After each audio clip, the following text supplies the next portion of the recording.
Good morning. Lovely to see you. When did you arrive in London? Hello, Beverly. Thank you so much for having me.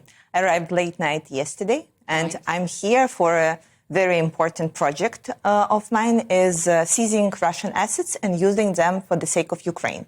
Tomorrow we will have a huge conference on that, because I see how much our allies struggle with keeping with the support for Ukraine and having to face the economical burdens and inflation and different issues. And we need to make sure that we get the fair and logical thing done. Use Russian money to cover for Ukraine's expense rather than using people's money. Yeah. Do you feel you have the support of the British government and Rishi Sunak to do that? Yes, we think that it is very much possible to do, and it will be done. Like 3 months ago, when we started talking and promoting this idea, people said that we are crazy, that it's not going to be done.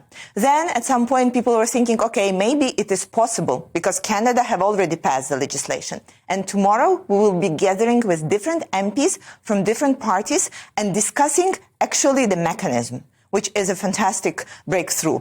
And European Union is already talking about that as well. I think next year we will see the legislation going through the European Parliament, and the national parliaments of different countries are also considering doing that. People need money to keep support Ukraine, and this is where we are going to take them. That sounds like a legal minefield, Kira. How do you legally seize Russian assets in the UK to pay for the war? So there are a couple of mechanisms that right now are being investigated, and one of them is to loan from that money. So right now there is about $300 billion that are stored here in the United Kingdom of Russian central bank assets. They are frozen, so they are not good for anything. But what can we do is to loan from this money and use it for the sake of Ukraine with additional information that once the war is over and there would be reparations, there would be some agreement, then money will be returned or reused. So this is one of the ideas that will pass, I think, through the Lithuanian and Latvian parliaments soon because they found that it is a legal way to do. What is the situation in Ukraine at the moment in terms of what you need the money for? The main thing is right now is generators. I can tell you it's cold in the apartments in Ukraine, and the winter is just coming, and we are calculating not only which day of war it is, but also which day of winter it is right now.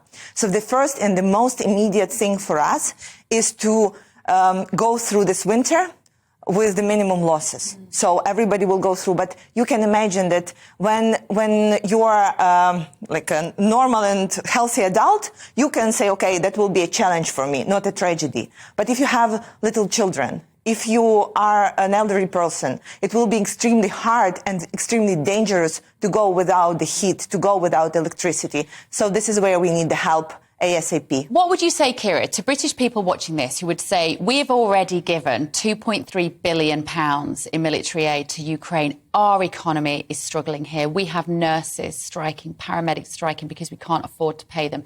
And people will be asking serious questions now about whether there is an end to this conflict and how much more we can give.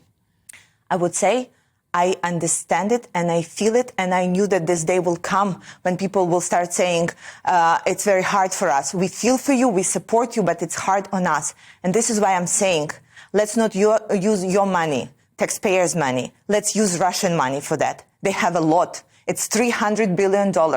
It would be enough to cover for the Ukrainian-related programs for a while.